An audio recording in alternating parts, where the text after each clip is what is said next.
नबी करीम सल्लल्लाहु अलैहि वसल्लम ने इरशाद फरमाया कि दो कलिमे ऐसे हैं कि हबीबतान इलर रहमान, वो रहमान को महबूब है, और खफीफतान अलल लिसान, जबान पर बहुत हल्के हैं, यानी आसानी से अदा हो जाते हैं।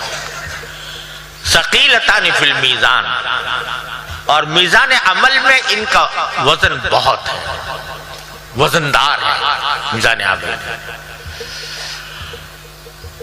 तीन सिफतें बयान फरमाई।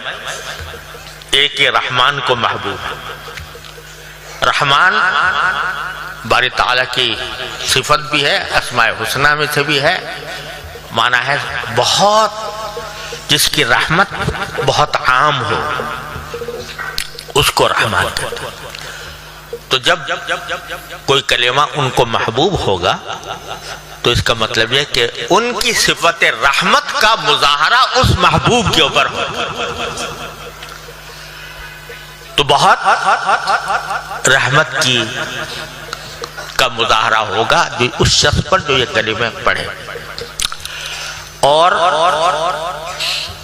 जबान पर हल्के हैं, यानी कोई दिक्कत नहीं पढ़ने में, लेकिन मीज़ान अमल में वजन बहुत है। और वो क्या कलिमा है? सुब्हान अल्लाह व बिहम्दिही सुब्हान अल्लाहिल अज़ीम, सुब्हान अल्लाह व बिहम्दिही सुब्हान अल्लाहिल अज़ीम।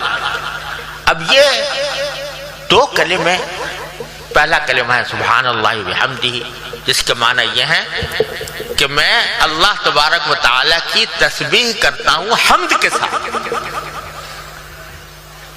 तस्बीह के क्या माना होते हैं? तस्बीह के माना सुब्हान अल्लाह, जब हम ये कहते हैं सुब्हान अल्लाह, तो माना उसके ये होता है कि अल्लाह, हम इस बात का ऐलान और इस बात का अकीदा जाहिर करते हैं कि अल्लाह जल्ल जलालुहु हर ऐब से पाक है। ये तंज़ीह है।